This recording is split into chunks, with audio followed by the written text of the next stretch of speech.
خصوصاً علی افضلہم وخاتم النبیین محمد الامین وعلی آلہ وصحبہ اجمعین. اما بعد فاعوذ باللہ من الشیطان الرجیم. بسم اللہ الرحمن الرحیم. ولا تنکحوا المشرکات حتی یؤمنن، اور مشرک عورتوں سے نکاح نہ کرو جب تک کہ وہ ایمان نہ لے آئیں.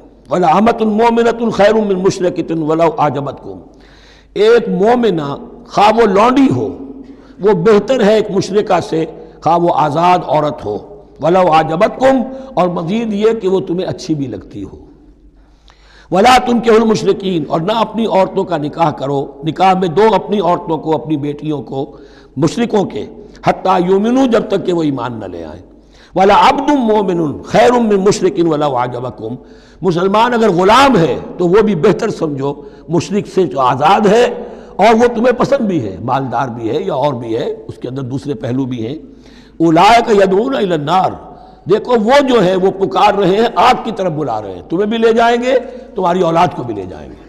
واللہ یدعو الی الجنۃ والمغفرۃ باذنہ، اللہ تمہیں بلا رہا ہے جنت کی طرف اور مغفرت کی طرف اپنے حکم سے. وَيُبَيِّنُ آيَاتِهِ لِلنَّاسِ لَعَلَّهُمْ يَتَذَكَّرُونَ، اور اللہ اپنی آیات واضح کر رہا ہے لوگوں کے لیے تاکہ وہ نصیحت اخذ کریں. وَيَسْأَلُونَكَ عَنِ الْمَحِيضِ، اور وہ عورتوں کے ایام ماہواری کے بارے میں آپ سے سوال کر رہے ہیں. قُلْ هُوَ أَذًى، کہہ دیجئے وہ ایک ناپاکی بھی ہے اور ایک تکلیف کا مسئلہ بھی ہے. فَاعْتَزِلُوا النِّسَاءَ فِي الْمَحِيضِ، تو حیض کی حالت میں اگر تمہاری بیویاں ہوں تو ان سے علیحدہ رہو، مقاربت نہ کرو.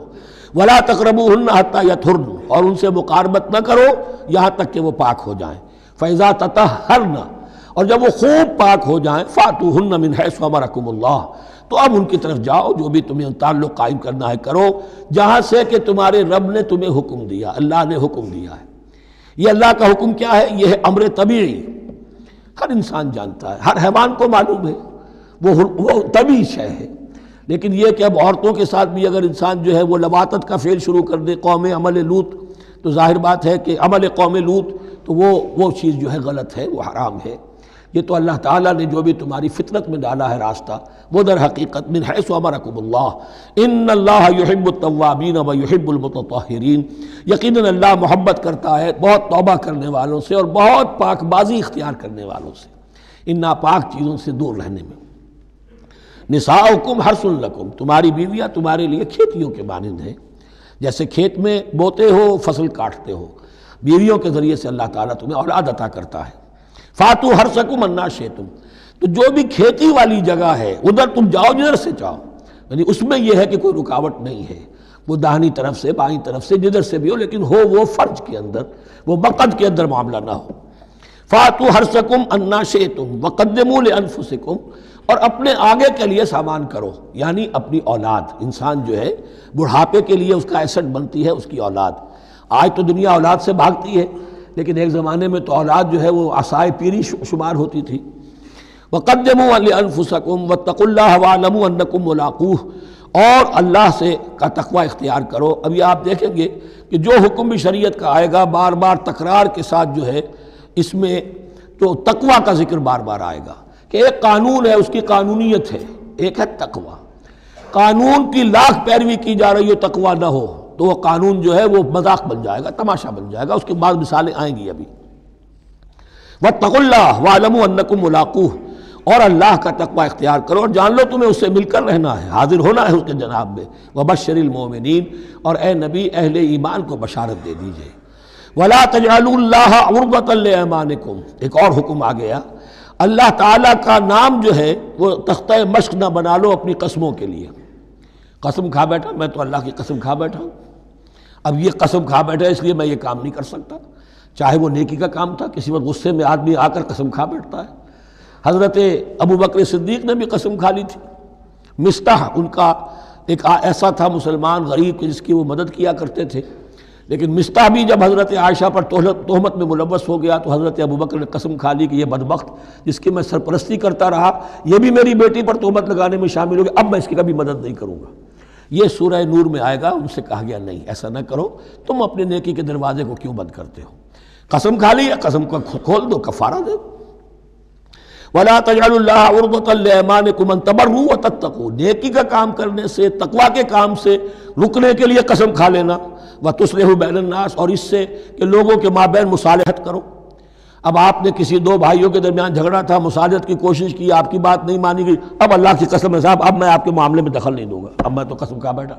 نہیں بھائی، اصلاح بین الناس جو ہے، اصلاح ذات البین، یہ کرتے رہو، اور ایسی قسم کھائی ہے اس کا کفارہ دے دو۔ واللہ سمیع علیم، اور اللہ تعالیٰ سننے والا اور جاننے والا ہے۔ لا یؤاخذکم اللہ باللغو فی ایمانکم، اللہ تعالیٰ مؤاخذہ نہیں کرے گا تم سے جو تم بغیر مقصد کے، بغیر عزم اور ارادے کے قسم کھا بیٹھتے ہو۔ یہ عربوں کا رواج ہے، واللہ باللہ کے بغیر ان کا کوئی جملہ شروع ہی نہیں ہوتا، تو یہ در حقیقت قسم کھانے کا ان کی اس وقت نیت نہیں ہوتی، بلکہ یہ ان کا ایک، جس کو ہم کہتے ہیں تقیہ کلام ہے، ان کا ایک اسلوب ہے گفتگو کا، واللہ باللہ ہے، تو اس پر مؤاخذہ نہیں ہے۔ وَلَٰكِن يُؤَاخِذُكُم بِمَا كَسَبَتْ قُلُوبُكُم، ہاں جو تم نے ارادہ کر کے، تمہارے دلی ارادے کے ساتھ جو تم نے قسم کھائی ہے، پھر اس پر مؤاخذہ ہوگا، اس سے توڑو گے تو اس کا ایک کفارہ ہے، وہ بعد میں آئے گا، وہ کفارہ جو ہے وہ پھر سورہ مائدہ کے اندر آ جائے گا۔ میں نے عرض کیا تھا کہ یہ اصل میں سورہ بقرہ میں بلو پرنٹ آ رہا ہے شریعت اسلامی کا، اور اس کے جو اصل چیزیں ہیں وہ پوری تکمیلی احکام وہ پھر آخر میں آئیں گے، کچھ سورہ نساء میں، کچھ سورہ مائدہ میں۔ واللہ غفور حلیم، اللہ غفور ہے، بخشنے والا ہے اور حلیم ہے، فوراً نہیں پکڑتا، فوراً سزا نہیں دیتا، مہلت دیتا ہے کہ اصلاح کر لو۔ للذین یولون من نسائہم تربص اربعۃ اشہر، اب یہ بھی ایک قسم کھا لی جاتی تھی کہ کسی وقت کسی مرد نے، کسی شوہر نے قسم کھا لی اب میں اپنی بیوی کے قریب نہیں جاؤں گا، ناراض ہو گئے، غصہ آ گیا، میں تمہارے سے کوئی تعلق نہیں رکھوں گا، یہ ایلا کہلاتا تھا۔ حضور نے بھی ایلا فرمایا تھا اپنی ازواج مطہرات سے، جب انہوں نے کچھ زیادہ نفقے کا مطالبہ کیا تھا کہ اب عام مسلمانوں کے ہاں بھی خوشحالی آ گئی ہے تو اب ہمارے اوپر یہ سختی کیوں ہے، ہمارا بھی جو نفقات ہیں، ہمارا جو خرچ ہے، وظائف ہیں، بڑھائے جائیں۔ اس پر حضور نے پھر ایلا کیا، اس کا ذکر ہے، وہ بعد میں آئے گا۔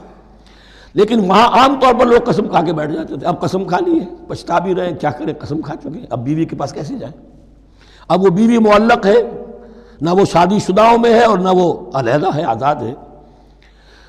للذین یولون من نسائہم تربص اربعۃ اشہر، 4 مہینے کے لیے تو وہ انتظار کیا جا سکتا ہے۔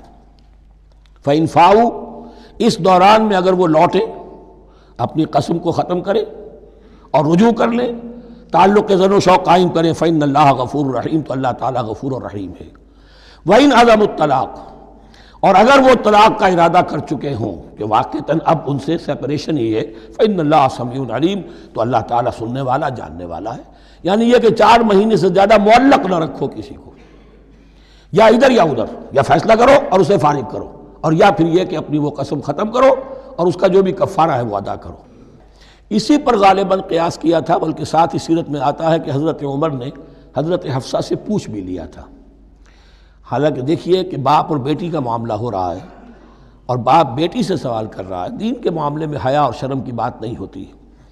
ان اللہ لا یستحی ان یضرب مثلا ما بعوضۃ فما فوقها، تو یہ کہ جو لوگ جہاد پر جاتے تھے، کچھ سال بھر گھر واپس نہیں آ رہا، اب ایک طرف تو ان پر مشقت ہے، وہ بیویوں سے دور ہیں، اہل و عیال سے دور ہیں، ادھر عورتیں جو ہیں وہ بغیر شوہروں کے جو وقت گزار رہی ہیں، تو پوچھا کہ کتنا عرصہ تم سمجھتی ہو کہ ایک عورت اپنی عصمت اور عفت کو سنبھال کر اپنے شوہر کا انتظار کر سکتی؟ تو حضرت حفصہ نے کہا 4 ماہ، اور میں سمجھتا ہوں شاید انہوں نے اسی پر کہا ہو کہ یہ معلق رکھنے کا حکم بھی قرآن مجید میں جو ہے زیادہ سے زیادہ اس کی مہلت 4 مہینے ہے۔ والمطلقات یتربصن بانفسہن 3 قروء، اور جنہیں طلاق دے دی جائے ان پر لازم ہے کہ وہ اپنے جیوں کو روکے رکھیں 3 حیض تک، یہ عدت ہے۔ طلاق کے بعد 3 مہینے کی عدت ہے، اس عدت میں یا تو شوہر رجوع کر لے گا، اگر 1 یا 2 طلاقیں ہیں، تیسری طلاق ہو گئی تو رجوع کا حق نہیں ہے، وہ بعد میں بات آ جائے گی، اور اسی میں چاہے تو اس کے بعد جب مدت ختم ہو جائے گی تو پھر اب شوہر کا حق ختم ہو جائے گا، اب وہ آزاد ہوگی، لیکن اس مدت کے اندر وہ دوسری شادی نہیں کر سکتی۔ والمطلقات یتربصن بانفسہن 3 قروء ولا یحل لهن ان یکتمن ما خلق اللہ فی ارحامہن، اور ان کے لیے یہ حلال نہیں ہے، جائز نہیں ہے کہ وہ چھپا لیں جو کچھ کہ اللہ نے پیدا کر دیا ہو ان کے ارحام میں۔ اگر حمل ٹھہر گیا ہے اور بیوی کو ڈر ہے کہ اب یہ شوہر تو طلاق دے دے گا، وہ اپنا حمل چھپا رہی ہے تاکہ پتہ ہی نہ چلے اس کو، کیونکہ وہ چاہے گی کہ بچہ میرے پاس رہے، بچہ بچی جو بھی ہو۔ ظاہر بات ہے کہ بچہ اور بچی جو ہے وہ ماں کے لیے تو جگر گوشہ ہے، اس کے جسم کا ٹکڑا ہے، اس کے جسم کا لوتھڑا ہے، تو وہ چھپانے کی ٹینڈنسی ہوتی ہے کہ وہ جھگڑا ہی نہ اٹھے۔ وَلَا يَحِلُّ لَهُنَّ أَن يَكْتُمْنَ، ان کے لیے جائز نہیں ہے کہ وہ چھپائیں مَا خَلَقَ اللَّهُ فِي أَرْحَامِهِنَّ، جو کچھ کے پیدا کر دیا ہے اللہ نے ان کے رحموں میں۔ ان كُنَّ يُؤْمِنَّ بِاللَّهِ وَالْيَوْمِ الْآخِرِ، اگر وہ فی الواقع ایمان رکھنے والی ہے اللہ پر اور یوم آخر پر۔ وَبَعُولَتُهُنَّ أَحَقُّ بِرَدِّهِنَّ فِي ذَلِكَ إِنْ أَرَادُوا إِصْلَاحًا، اور یہ جو عدت کی مدت ہے اس میں ان کے شوہروں کو حق حاصل ہے، زیادہ حقدار ہیں کہ انہیں لوٹا لیں، اسے رجعت کہتے ہیں، رجوع کیا جا سکتا ہے عدت کے اندر لیکن تیسری طلاق کے بعد نہیں۔ پہلی طلاق، دوسری طلاق، اس کے بعد دونوں میں جو عدت ہوگی اس میں رجوع کر سکتا ہے شوہر، اس کا اختیار ہے۔ بیوی کو نہ کہنے کا اختیار نہیں ہے کہ اب تم طلاق دے چکے ہو، اب میں تمہاری بات ماننے کو تیار نہیں ہوں، اس کا اسے حق نہیں ہے۔ اسے پھر وہ مرد کا جو حق ہے وَبَعُولَتُهُنَّ أَحَقُّ بِرَدِّهِنَّ، وہ زیادہ حقدار ہے کہ انہیں لوٹا لے، فی ذَلِكَ، اس مدت کے اندر ان ارادو اصلاحا، اگر وہ واقعتاً اصلاح ہی چاہتے ہیں۔ وَلَهُنَّ مِثْلُ الَّذِي عَلَيْهِنَّ بِالْمَعْرُوفِ، اور ان کے لیے حقوق ہیں جو کہ مناسبت سے ہیں ان کی ذمہ داریوں کے۔ وَلِلرِّجَالِ عَلَيْهِنَّ دَرَجَةٌ، اور مردوں کو ان پر ایک درجہ فوقیت کا، ایک درجہ فضیلت کا، ایک درجہ حقوق کا حاصل ہے۔ واللہ عزیز الحکیم، اور اللہ تعالیٰ زبردست ہے اور حکمت والا ہے۔ یہ آیت اصل میں اس زمانے میں بہت مس انٹرپریٹ ہوئی ہے اور بعض مترجمین نے بھی ترجمہ غلط کیا ہے۔ یعنی اس کا یہ ترجمہ کرنا لہن مثل الذی علیہن، ان کے بھی حقوق مردوں پر ویسے ہی ہیں جیسے مردوں کے حقوق ہیں ان پر، تو یہ تو مساوات ہو گئی، اور مساوات جو اسلامی شریعت میں مرد اور عورت کے درمیان، شوہر اور بیوی کے درمیان نہیں ہے۔ مراد کیا ہے؟ لام اور اعلیٰ کا جو استعمال ہوتا ہے عربی میں، لام کسی کے حق کے لیے اور اعلیٰ کسی کی ذمہ داری کے لیے۔ لہن، ان کے لیے حقوق ہیں، مثل الذی علیہن، جیسے کہ ان پر ذمہ داریاں ہیں۔ اللہ تعالیٰ نے جیسے ذمہ داری مرد پر ڈالی ہے ویسے حقوق اس کو دیے ہیں، جیسے ذمہ داری عورت پر ڈالی ہے اس کی مناسبت سے کورسپونڈنگلی پروپورشنیٹ جو ہے اس کو بھی حق دے دیے ہیں۔ اور اس بات کو کھول دیا، مساوات کہاں سے آئے گی؟ جب کہہ دیا وَلِلرِّجَالِ عَلَيْهِنَّ دَرَجَةٌ، اور مردوں کو ان پر ایک درجہ حاصل ہے، فوقیت کا درجہ حاصل ہے۔ واللہ عزیز الحکیم، اب یہ تمہیں پسند ہو تب بھی اور ناپسند ہو تب بھی اللہ تعالیٰ عزیز ہے، حکیم ہے، وہ سب کچھ جاننے والا ہے اور وہ زبردست ہے، جو چاہے حکم دے، اور حکیم ہے، حکمت والا ہے، اس کا حکم حکمت پر مبنی ہے۔ بارک اللہ لی ولکم فی القرآن العظیم ونفعنی وإیاکم بالآیات والذکر الحکیم۔